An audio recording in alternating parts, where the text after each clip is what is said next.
break room. What you doing? What you doing? Like, what we doing? I be in the break room. I be in the break room.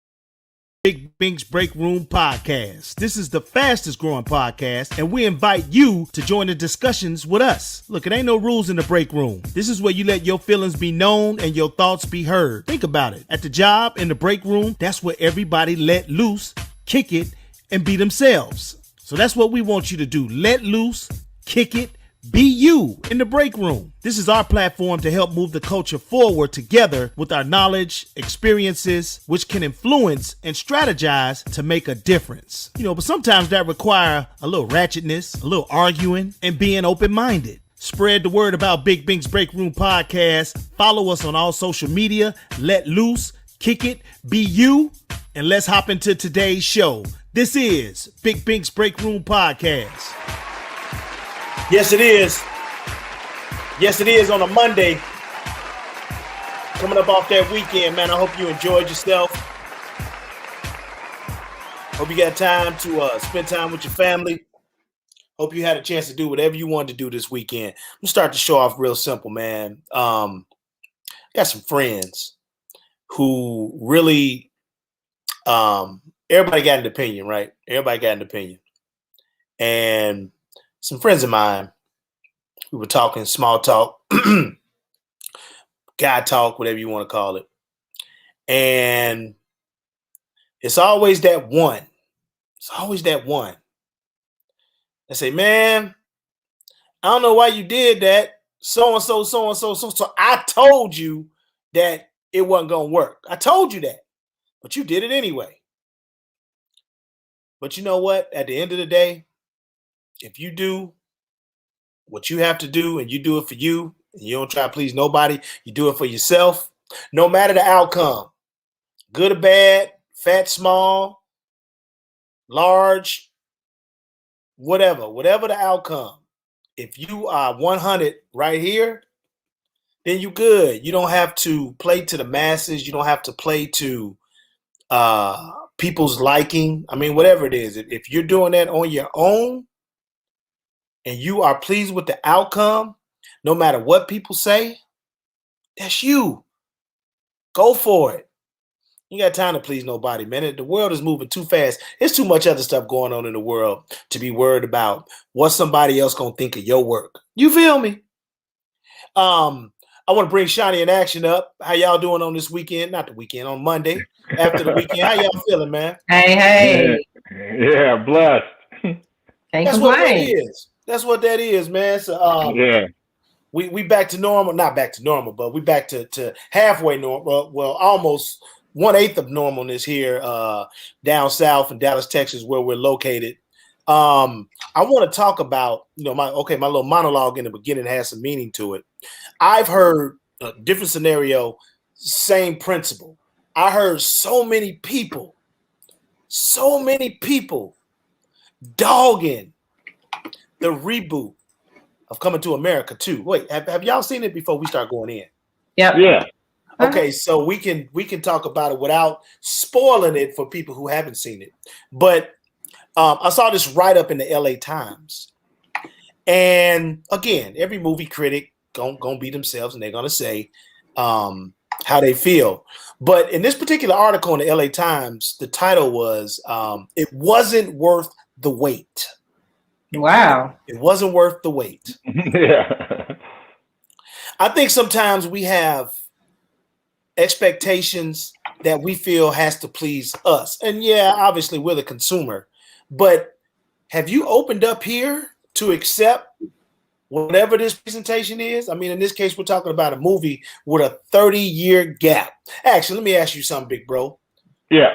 Are you laughing at the same things you laughed at 30 years ago? No, I mean, yeah, kind of. But the thing about the movie, though, for me, was number one, you really had to see the first one in order to get the second one. And with that 30-year gap, a lot of people didn't really see the first one because it hasn't been out for a minute, unless you got it on DVD or something like that. Because a lot of stuff made sense and was funny if you saw the first one and you can relate to the first one. That's just my take on it, because it was funny to me and good to me, and it was nice to see all the cameos that were in it and all the original cast that made it back. And so it was overall, I mean, I thought it was an okay movie. And, you know, if you want to hate, you're going to hate. So that's all I can say. What about you, Shani? I'm still laughing at some of the stuff I laughed 30 years ago, but I have grown too. So matured to that point. But I think that people don't like the movie because it's positive. He put together a whole comedy that is family oriented, that even has sexual innuendos in it, but you know, your kids can watch without you having to really, you know, go into an in-depth conversation about oh, this is what's happening. You know, it's just funny, it's just silly. Whatever was happening, it was just silly. All black cast with the exception of Louis Anderson, you know, from the first one. He was in there. Eddie pulled from young talent, old talent, and it was great. It was positive. It was something uplifting. It wasn't about families being ratchet. It wasn't about people twerking all over the place. It wasn't about somebody killing somebody. You know, it was all about a coming together and respecting the black woman. So I love it. So that's my point. That was one of my points. Nobody talked about the fact, I mean, that article in the LA Times, it talked about some of the funny scenes and relating it to 30 years ago. In my opinion, if you've never seen the movie before in your life, if you've never heard of Eddie Murphy, if you watch this movie on your own, like, oh, it's on Amazon, what is this? Mm-hmm. You'd have got something out of it. I would think. Yeah. I mean, entertainment-wise, you would have. Yeah, rather than even seeing, and I don't want to give it away because it's so new and I don't want to spoil it for people. Even though some of the things that referenced to 30 years ago, even if you ain't get that, it didn't take away from the theme of finding love. I'll put it like that. It didn't take away from that theme to me.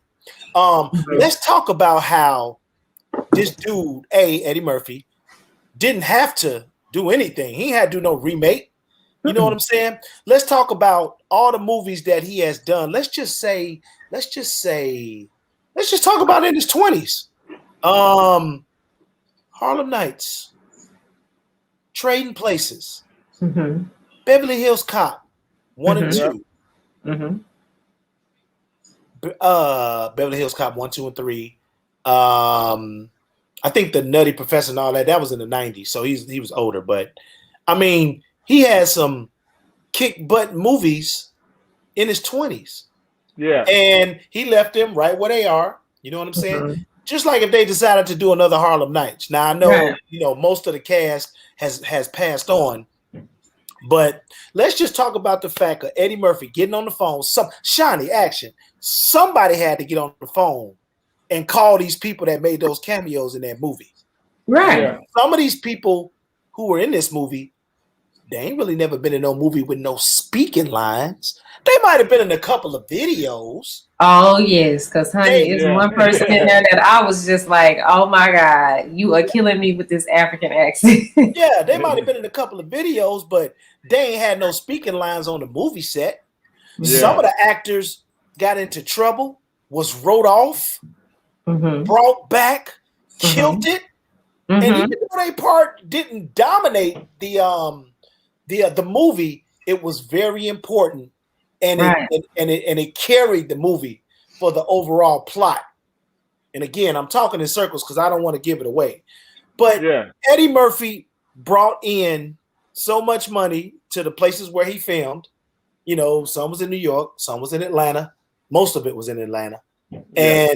And now nobody's talking about Eddie Murphy getting that hand and bringing people back to life.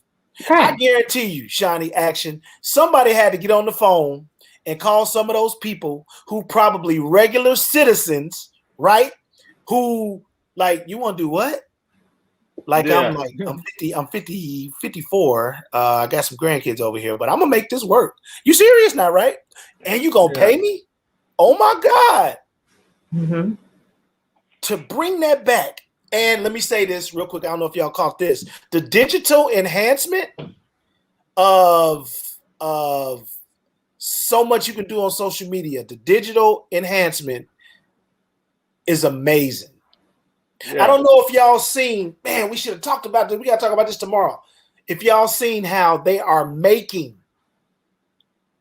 faces with with eyes and mouths that move of our ancestors. Mm-hmm.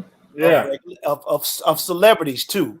Mm-hmm. When I saw Frederick Douglass blinking his eyes and moving his mouth, and Harriet Tubman blinking her eyes and moving her mouth, I mean, you couldn't tell me it wasn't real, even if it ain't real. Again, it's technical, it's technology of how they do that.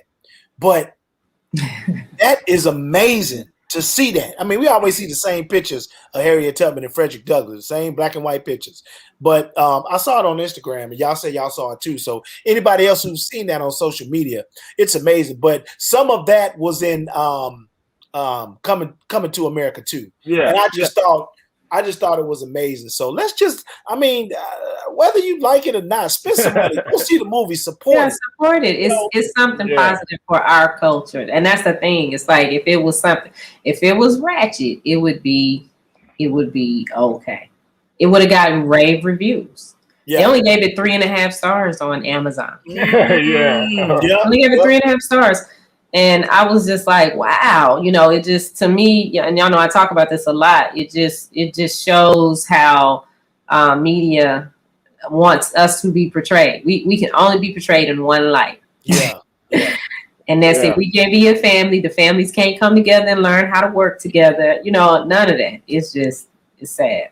Please let me expand on that. Go ahead, actually, you first, though, bro. I'm just saying, critics are gonna be critics because you know what I mean. It's just, and then it's an entertainment. It's not real.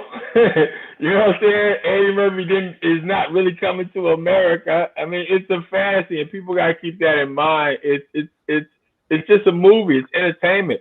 And when you criticize something so seriously just for being entertainment factor, I mean, I find that problematic because, like, what do you want them to do? I mean, you don't criticize the Terminator. You believe in some cyborg monster's gonna come back. I mean, you know what I'm saying? It's just like the same. They do though, but they do. Yeah, I'm just saying it's like it's a movie for what it was and what Eddie Murphy, I think, intended it to be. Was not only a sequel but a continuation, because that can go on. Because now that they get married, they can flip it off and go into another career. They can go to a whole new spinoff from this one coming back. So again, Eddie Murphy is looking toward the future because he put a lot of people on and back on. So they could do a sequel to this one. So again, people don't look at it in that aspect. They just look at it, oh, the movie was a flop, it was no good. Yeah, that's what you think. But at the same time, now they can build on this whole franchise from this beginning of this movie right here. Hey, matter of fact, two things. Who was the dude anyway? The new Prince. I never seen him before. I don't know who that was. I had never seen him, never heard of him. I saw his name and I can't even remember. Yeah, I don't even know his name. Yeah, Hey, everybody out there, get on your Google machines and help us out, please. Text us right now. Get on those machines. And Vampire in Brooklyn is a classic, Stuart. I am sorry. I love Vampire in Brooklyn. That was horrible. Yeah. It was. I mean, that was a good movie. Eddie Murphy had a couple of bad movies, but at the same time, they were bad because if you're not a fan or if you didn't like Eddie Murphy, then you'd be like, okay, the movie sucked. But Vampire in Brooklyn was a good movie. That was an amazing movie. I can't think of one Eddie Murphy movie that I was like, he could have kept that. Yeah, not one. I mean, if you're a fan, you're a fan, and you just like to see him do his thing. And at least he expanded out. He tried it. You know what I'm saying? It's like now you know where Eddie Murphy got me? Where I was like, hold up, Eddie, what's going on? My girl wants to party all the time, party all the time, party all the time. I was like, yeah, okay, wait, yeah, wait, yeah, wait. yeah. Well, that's What's because going on? he tried everything. Check it But out then though. he did the reggae song too. Yeah, Yeah. the reggae song sucked butt. But the fact that you remember, we all music people, the fact that you remember that hook, it did Yeah. something to you, even if it was Yeah. funny. Because Eddie Murphy got a song with Michael Jackson, and I challenge anybody. Yes, he does. Today, it's called "What's Up with You." If anybody want to hear it, because it's a house version of that song that I used to play when I went to school at Langston University, and people used to look at me like I was crazy. But Eddie Murphy pushed every button he could while he could.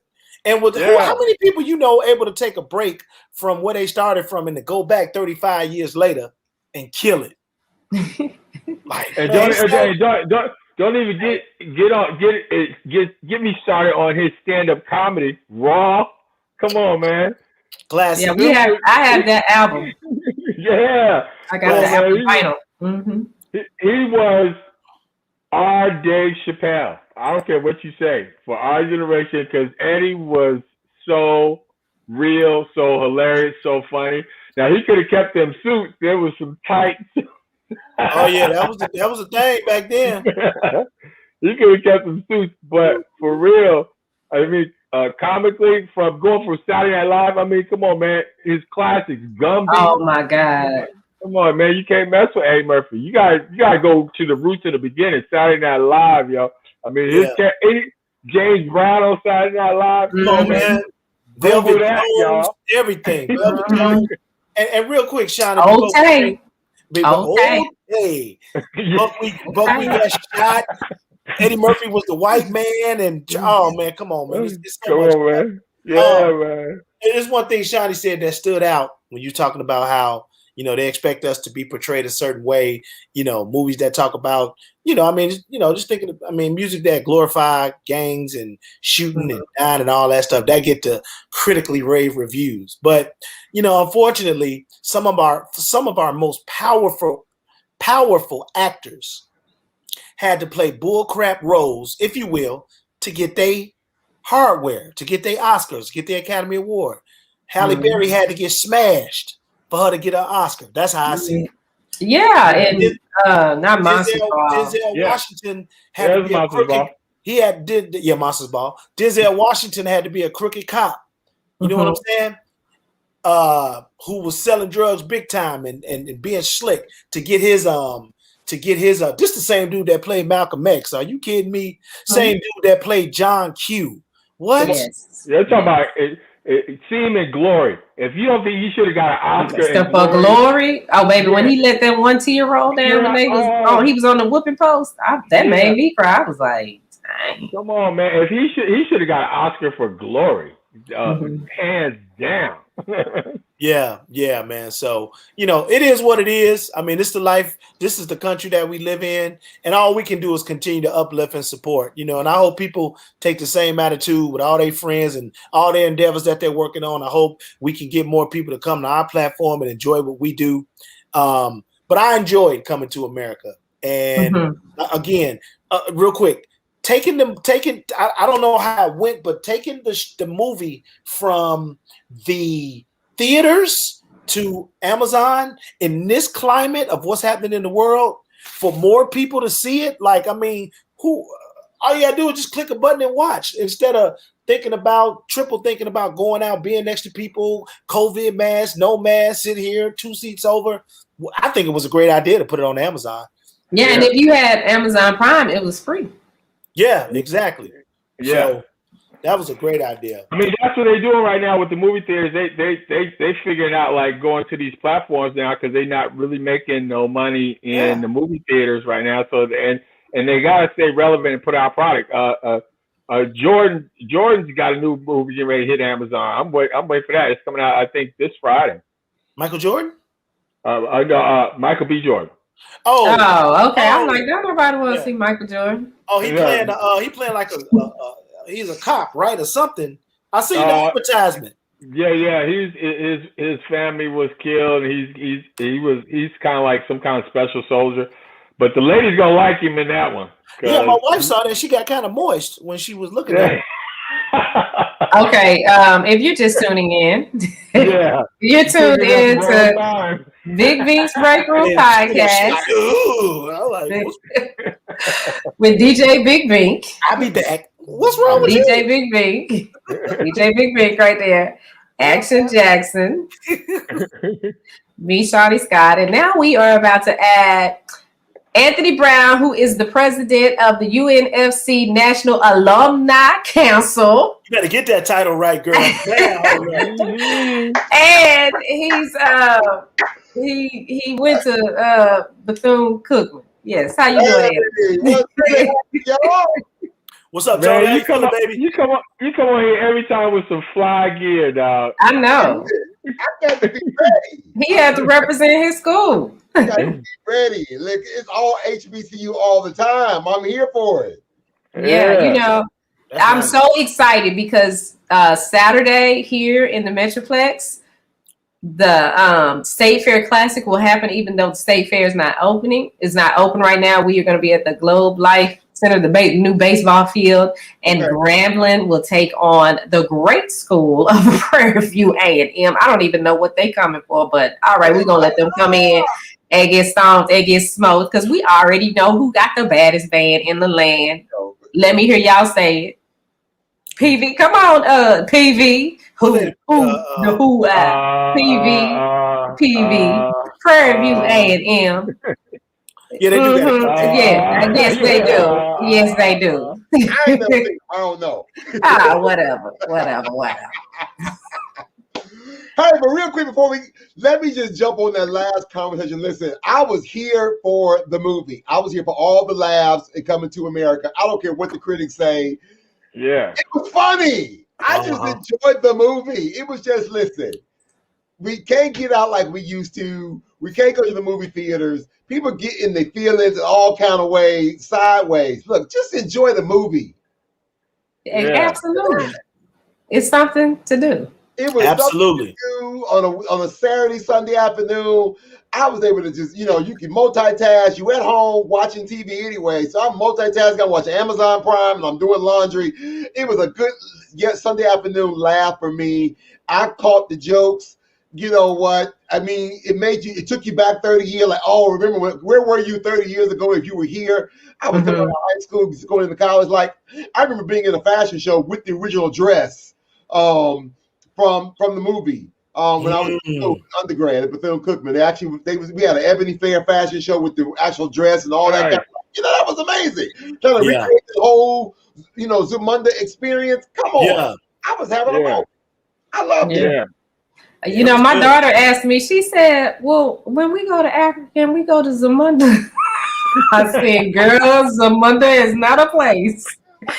Just like Wakanda is not a place. As a matter of fact, I have a McDowell's t-shirt I wore yesterday. I actually wore it. They're like, I said, yeah, I work at McDowell's this weekend. I know that's right. Yeah, those were questions that were asked too. Well, is that a real restaurant? Dude, is that, that's what they were asking. I'm like, it's just a movie, baby. Comedy is fantasy world. They getting too technical with this thing. Like, that's what I'm saying. It's too serious. They're too serious over comedy. Some of them old men be dead by now. This is a comedy. It's fantasy. Yeah. We already making up Zamunda. Why? I know. Shade. Zamunda and Wakanda. Exactly. Same thing with Black Panther. Absolutely. But anyway, like we always keep saying, if you want to go to a Wakanda or a Zamunda, you got to go to an HBCU. We got to choose from on any given day. Listen, I was upset I couldn't make it last week. I really overslept. I was tired. Oh, for real? Oh, look at you. Keep it 100. Keep it 100. I had a bunch of Zoom meetings and got stuck. At least you told the truth. And I was like, I ain't going to make it. But this week, OMG, we are celebrating Central State University and Langston University. Man, y'all better. Let me show you something, boy. Let me show you. Oh Lord, you're showing us something. You are showing us something. You definitely are showing us something. Y'all see that right there? What that say? Y'all see that? Let me see. Can you see that? Student Leadership Award. Okay, I see you out here in these streets. 1992. This was my Student Leadership Award. I was in the SGA. Killing it. Absolutely. Nice. So Langston, that just brought up got my little award right here. I never got rid of it. LU is time to show up and show out. So Are you then kidding me? it's about to go down. You about to show us again. Yeah. You about to show us again. He got to be sweat towels at the top, towels at the bottom. You know how he do. I was talking about the skin we saw. Oh, Lord. So anyway, so last year we raised $555 for Langston University. This year I want to raise more than that. So Bink, whatever you can do to help me. If you want to actually come on, because y'all on every night. I would love to, if you got some other alumni you can send my way, so I can have somebody come talk about the institution on Wednesday night. I need them there. Tomorrow, the podcast, we're gonna be on Clubhouse tomorrow night, 8:30 p.m. Eastern Standard Time. So we can talk about, Langston and Central State and all the other HBCUs and talk about all the good stuff. We're going to be talking about some flashbacks of all of the HBCU glory. I'm here.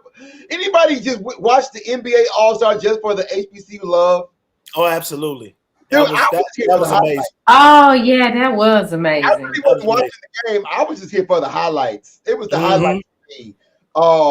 And all that, and all the money that we raised between Team LeBron and Team Durant, it's just raising money for UNCF and Thurgood Marshall college funds yesterday. So that was amazing. But again, so we got the show. So Clubhouse Tuesday night, 8:30 p.m. Eastern Standard Time. We got the podcast live stream Wednesday night, 8:30 Eastern Standard Time. And then we'll be on all your podcast stations on Thursday throughout the rest of the week. Central State already then called and said, listen, their goal is to try to raise more than $15,000 last year. They were our number one school, raising the most money of all HBCUs. Oh, wow. So Central State already talking about, listen, we coming in hard. They already got 180 on the books. And I just launched the link at 12 o'clock noon this afternoon. They got 180 on the books already. Yeah. So, Langston, I need y'all to come on because Langston right now, y'all at 0 on the books. Oh, it's all right. We be all right. I'm gonna call Renee and we're gonna get it cracking. We be fine.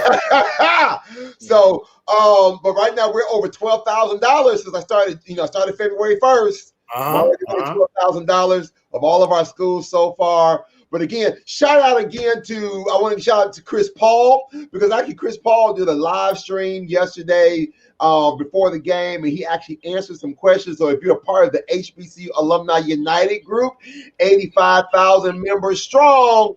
So Chris Paul actually answered some questions from the alumni group, and he actually gave us a shout out on his social media pages and all that kind of great stuff. So they kind of put our name out there. I was like, hey, come on. Oh, that's dope.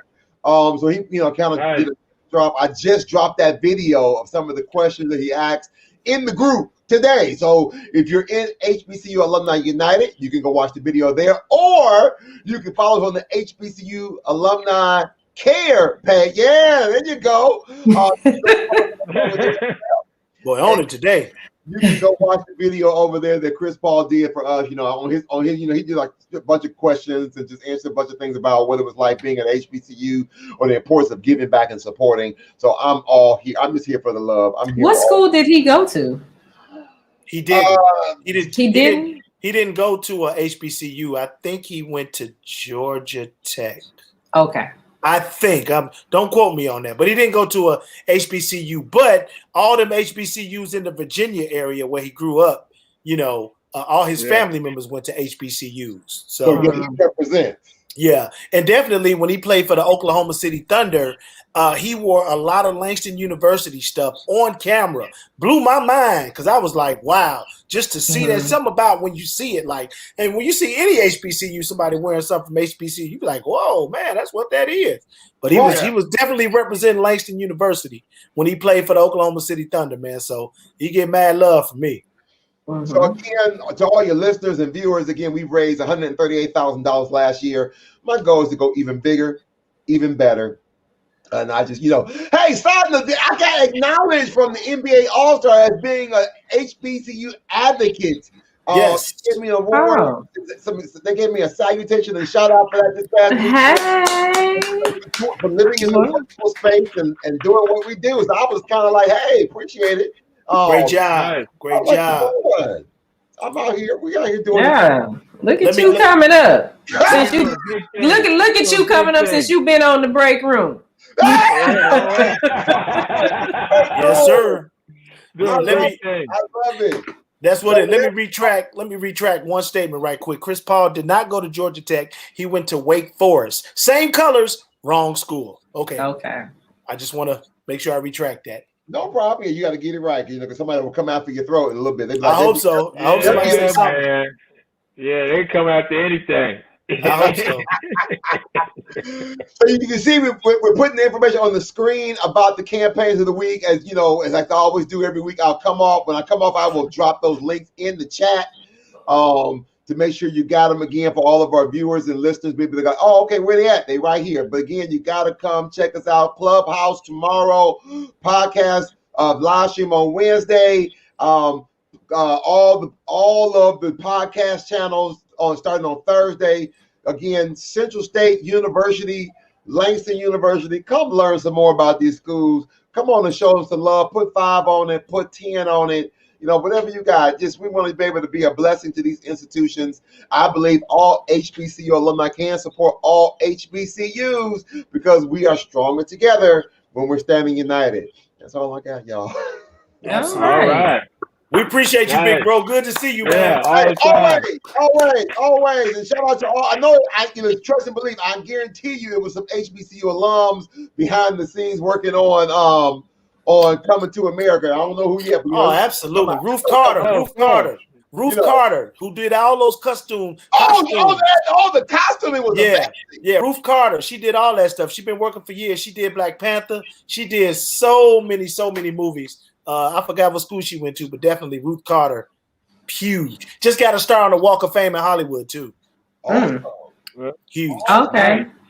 Oh, there we go. Stewart is telling him he went to Wake Forest, but he's going to Winston.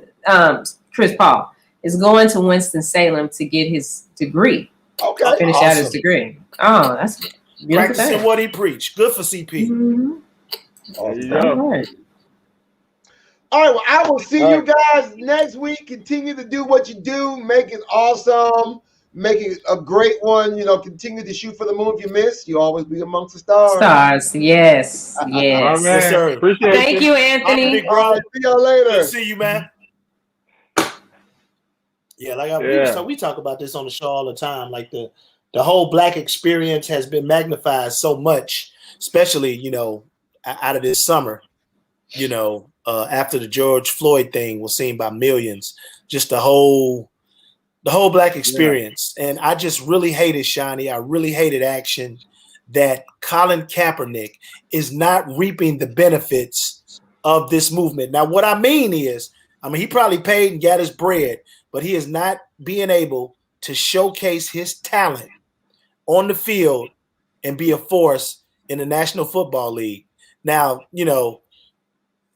he got a chance to go to a Super Bowl, but they lost.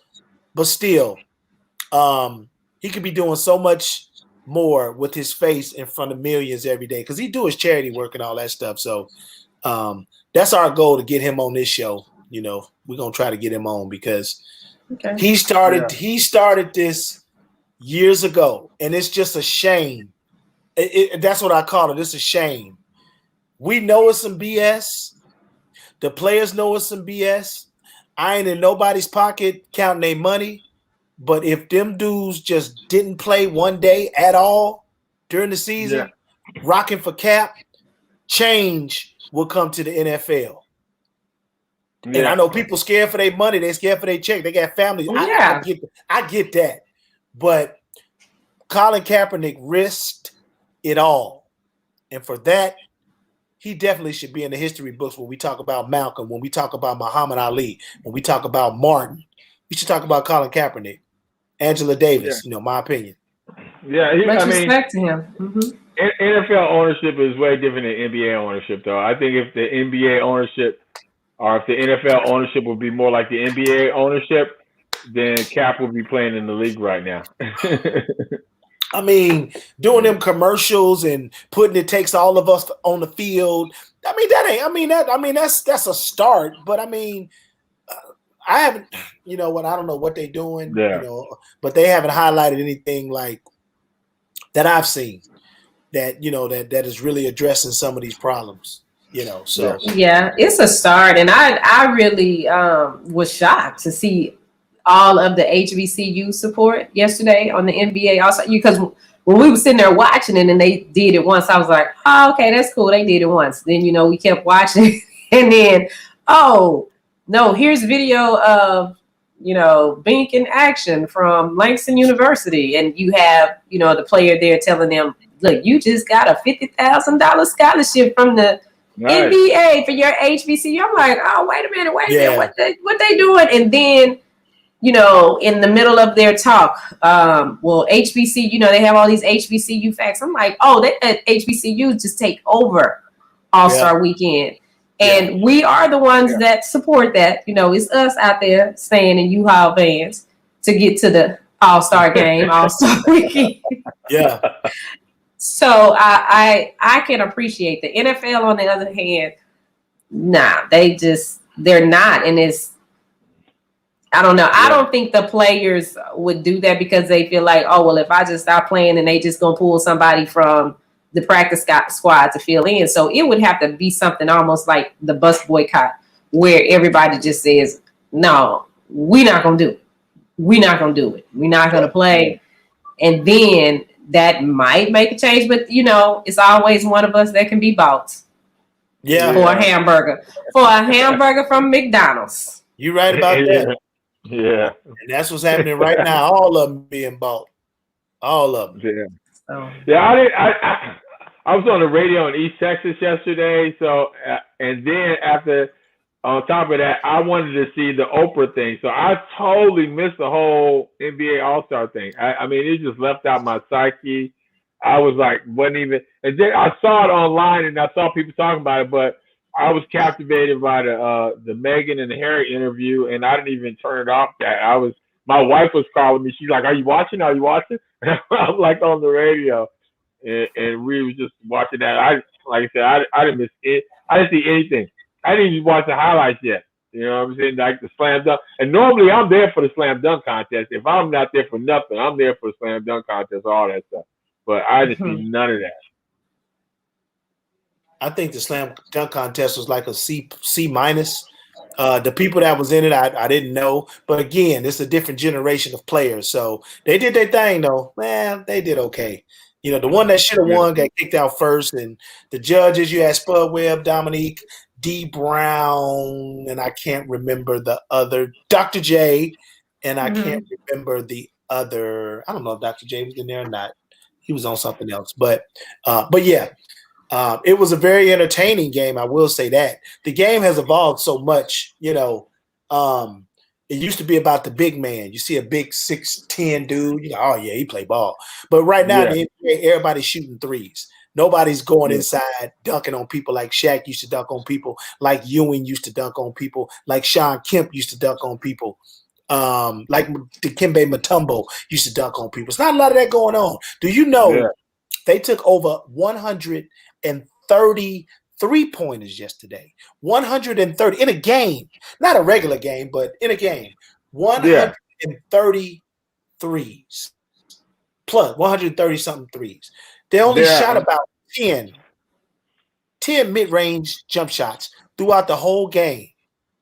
So you had people shooting from the half court line, behind the half court. Like, it was ridiculous, man. So the game has changed.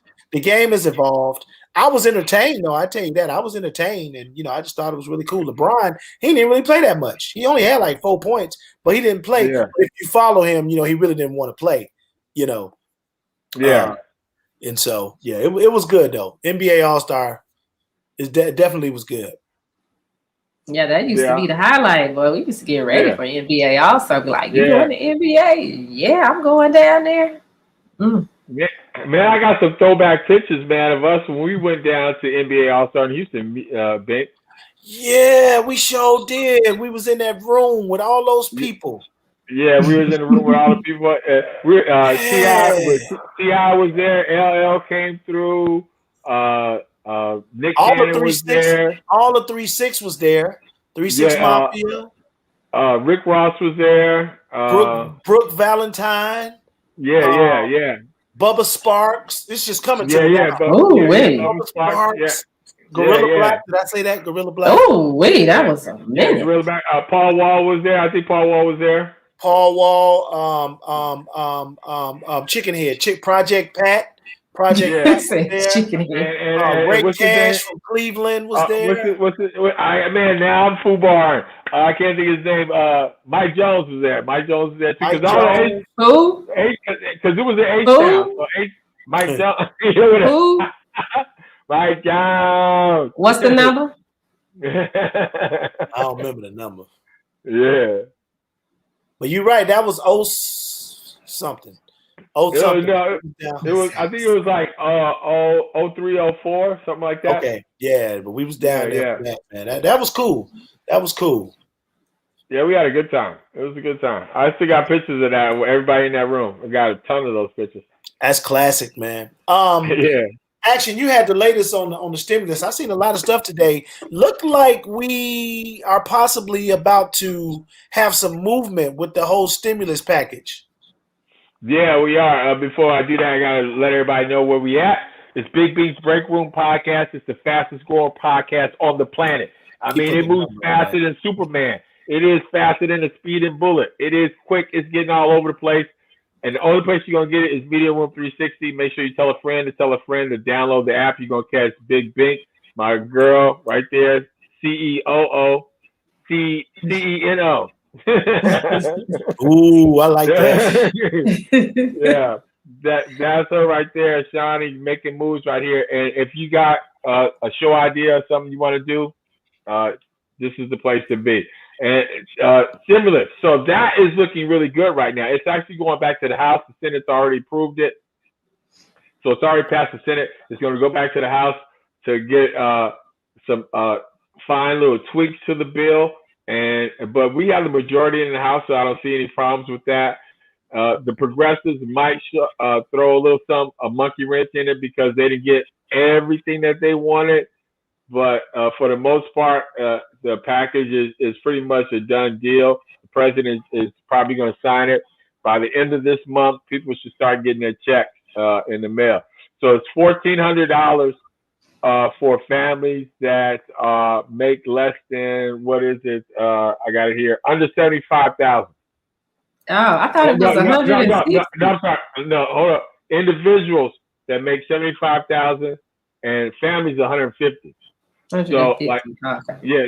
So, if you're a family, husband and wife, you filing, then if you make less than $150,000, then you get $1,400, and that's $1,400 per person. If you got kids, they in the stimulus package, even the kids get a $1,400 check. So, really? Yeah. I'm confused because that's the thing. Because when I was reading it, I thought they were saying that the adult gets $1,400, but the kids, they were gonna give them that $3,000 for child credit. No, for the child credit when you file your taxes. Yeah, you get that too though, and they moved that from $2,000 to up to almost $3,600. That's the child income tax credit that they're gonna give per family. But it's still, even with the stimulus package now, if you make less than $75,000 individual and less than $150,000 married, you and your spouse get it. And if you have any kids under, I think it's under 6. I want to say 16. Yeah, I think under 16 gets the $1,400. Now they capped it off though at 80,000 and 100 and what was it? 80,000 and 160,000. So, but what happens to the 17 and 18-year-olds? Are they, because if you have a 17-year-old that you carry, that doesn't. I mean, you can probably get them on your child tax credit, but they don't get a stimulus check. Yeah, so they don't get a stimulus check. So, but if they're under, I think, well, I can't remember the age, But let me see. Do I have it enough? Oh, I don't have the wow. age yet. But Them yeah, people that got 17-year-olds need that money because they's probably seniors. Oh my yeah, but God. again, they probably could write that off on the child tax credit because they can get up to over 3,000 for that. And then they extended the unemployment, so they dropped it though from 400 to 300. $350 billion are going to the states to help out with the states and their shortfalls that they're going to have because of the COVID. Well, let me So, ask you this about the unemployment. This question came up. If a person is on unemployment, do they get the 1,400 too? Or is it they get one or the other? If you're on unemployment, that's just a little rumor floating around. No, that hasn't been distinguished in the bill as far as I know. It's like you get both. I mean, if you draw on unemployment, you still get the stimulus check as well, because one has nothing to do with the other. Because if you're unemployed, you draw on unemployment, you don't have a job. So and then the stimulus check is just a stimulus check. So So let me ask you this. This is a question that keeps coming up too. At any point, would the stimulus checks that have been processed and passed out, including this one, would they ever have to be paid back? Like in 2022, will people be hit with, oh, well, you got that stimulus in 2020 and 22? No. What is going to happen though is that you're probably going to have to write this off on your taxes for next year that you got the stimulus. Because that's a check that you got. Income. Yeah, mm-hmm. yeah, it's income. So they'll probably get some of it back in that kind of sense. But as far as the stimulus is concerned, no, you don't have to pay this back. This is a payment to help you and help you boost up the economy. I mean, that's all it is for. It's gonna help boost up the economy again. Because imagine again if you're in that family of four. What's that? 28, 6. What's that? Almost 56. 56. Yeah, 5,600. Yeah. So it's like that's $5,000 your family of four is putting back directly into the economy. I mean, of course you're going to pay your bills, but even paying your bills is putting money back into the economy because that's keeping people employed. So because those people have jobs too. So it's just a help. It's just a something to keep us going and to boost us up. And see, one of the Republican complaints were we were asking, or the Democrats were asking for stuff that they don't really need. Because some economists are saying that we don't need this money to stimulate the economy because the economy is doing well. We just need to open back up. And so, because commerce is still going on. People still ordering food, going out. People still shopping online, although it may be. But the problem is just employment right now. I mean, the economy is still rolling and rolling really nicely, as a matter of fact. So they're saying that you don't need the money to stimulate the economy because it's already doing well. But people are hurting, and you just feel better if you got a check in your pocket, I think, and emotionally, you just need that because we've gone through it. I mean, to stimulate the economy, then stimulate the economy because when people are faced with losing their homes, or they're 6 months behind on their mortgage or more, yeah, the whole check got to go to that. If they get $5,000. Yeah, but I mean that might be true unless they have something. Well, I think they had a moratorium on the mortgage and on rent and stuff like that. But some of these lenders are going to get made whole too from this stimulus as well, because some of this stuff is going to small business, billions of dollars going to businesses and companies and other entities to make them whole because of this situation right here. So they can apply. I saw that. So okay, so that was the next question because I saw that it said, but it what I read was a story that came out this morning about 10 o'clock. And it was saying that this small businesses and some other entities would get $1,400 too. And I'm like, oh, well, $1,400 is the number for everybody? No. I mean, just like the first time with the PPP loans, that they were handing out. They put money into that that part of the stimulus back into that fund too. So these people, these businesses, restaurants, theaters, and stuff like that, they can apply for those loans and get the money that they didn't get in the first round of loans when they were offering money for small businesses and stuff like that. So they're going to be able to get a lot more than $1,400 if they do the paperwork, I believe, and get it in. See, the thing we happened last time is you got rich people with all these lawyers that got to that money first and stuff like that. So hopefully, can those people reapply? If you already got a PPP loan, can you apply for another one? I don't know. That would be a question for one of these people that are working in the government and dealing with that kind of stuff. We probably should ask somebody on about that, because I'm curious to know, like, because some of these people got millions on the first go around, and some of these people going to jail too for lying. Yeah, that's true too. I mean, it's a grip. Some of them are getting locked up because they got all the money. Yeah, and they really didn't have a business.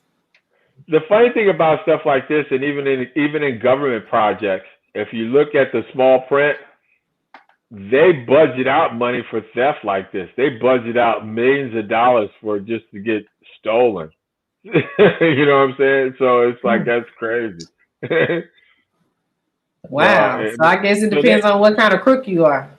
Yeah, they expect people to steal. I mean, that's just the nature of the beast, especially like if you got this much money flowing out at one time. And you talk about $1.9 trillion. I mean, you can't, can you think of that? I mean, really, can you see that dollar amount? That's crazy. What if they made that mistake and put that in one person's account? Ooh. Ooh-wee. Look, I would disappear. I'd be like, "Where's Shawnee?" I'm sick. Speaking of which, side note on that, did you hear Jeff Bezos' ex-wife got married? Didn't they just get divorced? That was quick. Dang. She got married to a science teacher in Seattle. Girl, no, he about to bankroll you. No, not the science teacher. Yeah, they got a science teacher. But she's like Bill Gates and Warren Buffett though. She already gave away like $6 billion. So she's giving away money. She's giving away her money. She gave away to some HBCUs too, if I'm not mistaken. She did. Yeah, she sure did. So shout her out. You can reapply. I think application. Oh, okay. So, wow, she done married to science teacher. Well, maybe that's love. Maybe that's who she really loves. I don't know. Yeah. Science got us to Mars, so he know what he doing. Man, Bink, can you imagine that? You dating or the ex-wife of Jeff Bezos who gave you half of his fortune, man, in a divorce. She likes you. Ain't that a trip? Like, baby, let's go to the bank and just look at what you got. I just want to see it. I've never seen it before. Can I just see what it looked like? Oh man, fellas, can you imagine that out there? Can you imagine a Jeff Bezos' wife is attracted to you and wants to marry you, and you a science teacher? You're just a regular old Joe. And if you don't know, Jeff Bezos is the owner of Amazon, right? Amazon. Yeah, he killing me. Yeah, she went from one extreme to the other. But maybe there's true love there. Maybe she really loves this guy. I mean, she has to. Come on, it's love because she don't need nothing else from him. What else does she need? Because open stroke game. Lord have mercy. Only thing it is love. She don't need money. She don't need nothing from anybody. I mean, she's a multi-billionaire, and she got stock. She still got stock in Amazon. So it's like, the only thing she needs is love. Yeah, the only thing she needs is love. So hopefully he'll knock her down. Like a science teacher should. Calculate that. That's what that is. Hey. before we get out of here, man, I wanted to run this story by. Me and Shawnee was talking about it earlier. Listen to this action. Mississippi House passes bill banning transgender athletes from female sports. It bans transgender athletes from female designated sports. It was passed earlier last month, overwhelmingly 34-9, and it passed through the House with 81-28. But what are your thoughts on that action? Well, I don't know. I mean, it's kind of like to me it's a mixed feeling because I got daughters who play sports, and so I mean I always have to put it in that kind of vein. Would I accept that? And even though it was kind of weird too, because quite honestly, like we went to a tournament a couple of weekends ago, and it was the first tournament I went to that I saw a co-ed team playing in the tournament. They had guys on the team, and normally it's just all girls. And they had guys. They had guys on this particular team, and they were playing a team of other girls. And I thought to myself, that's kind of unfair because the guys can hit harder, swing harder, and they could probably jump. They got a little bit more hops than the girls got, and I was like, how fair would that be? So I'm trying to translate that to transgender because it would be the same to me, in my opinion. I could be wrong, and no offense to the transgender world. I love you guys. I ain't got nothing against transgender. I got nothing against gay. I got nothing against homosexuality. I got nothing against none of that. That's a God decision, and I'm certainly not God. So whatever you choose to do, that's on you. And when we get to heaven, I'm gonna be in my own line talking to God. You can be in your line explaining whatever you got to explain. Because I got to explain a lot. So that's just my thoughts. But again, it's up to it. If that was their decision, you know, God bless them. And again, no offense against the trans. Shani. I don't think. No, they are. I nothing against transgender, nothing against gay. I don't have nothing against it. But when it comes down to it, in that arena, you're a man. Okay. You were born a man, you got testosterone, you do not have estrogen like me, you hit harder. I don't want to be in a flag football game with a transgender woman and she hit me. That's like a man hitting me. I wouldn't, if I was a female boxer and a transgender boxer stepped into the ring, I'm fighting with a man. He can hit harder than me, or she can hit harder than me. You don't lose that. You know, that's not so. Do like they do, because if it's a transgender, when they're transgender and they go to jail, they still go to the, you know, whatever it's on their birth certificate, they go to that jail. They don't go to the female jail. That's too much. Speaking of that, real quick, remember they had the whole bathroom situation and where transgenders should go to the bathroom. I mean, if you're a transgender and you identify as a female, but you're a male, you need to go to the men's bathroom. I would think, right? If you were what? Say it again. Yeah. If you was born a male, but you identify as a female, you still have a penis. You go to the bathroom, you need to go to the boys' bathroom. To the boys' bathroom. But there was a big uproar about that and not identifying yourself as your gender and should be able to go to whatever bathroom you want. Then unisex bathroom. Go ahead. I'll see what the problem would be if a transgender guy that identified as a female went to a female bathroom. Because and that's why we end the show, ladies and gentlemen. Wait a minute. What? We need another hour for this, man. Wait a minute.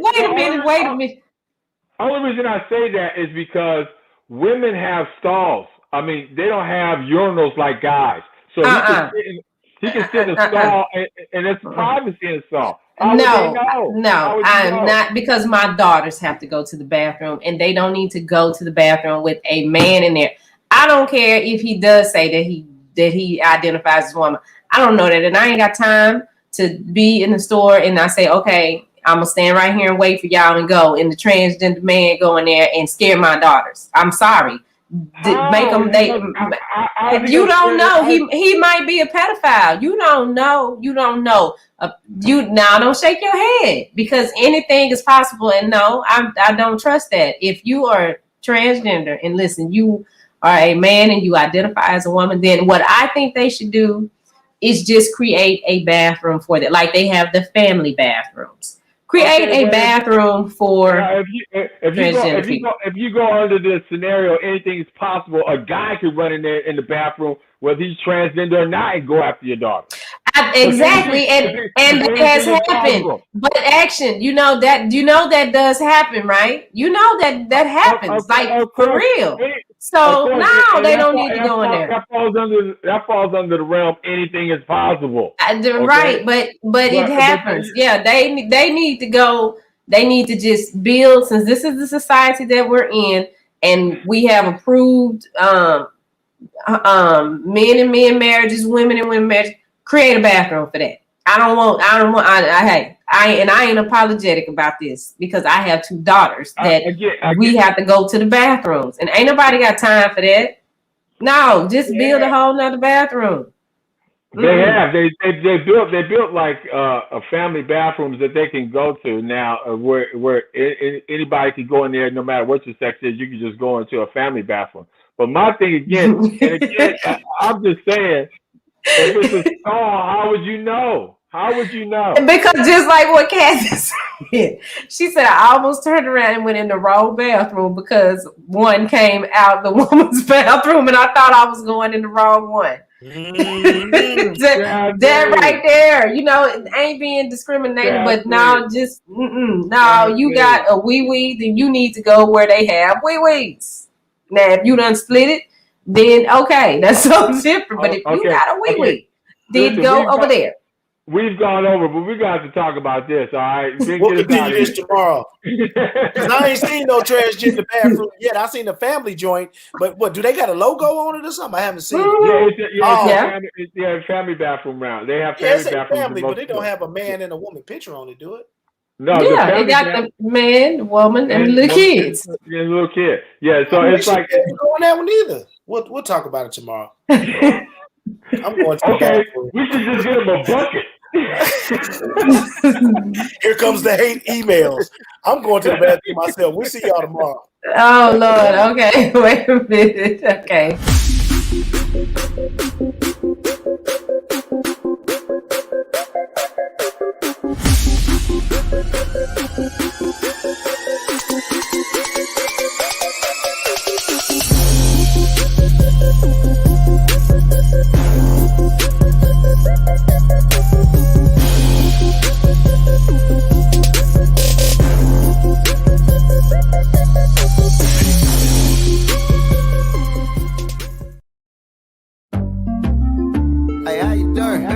What you doing? I be in the break room. I be in the break room.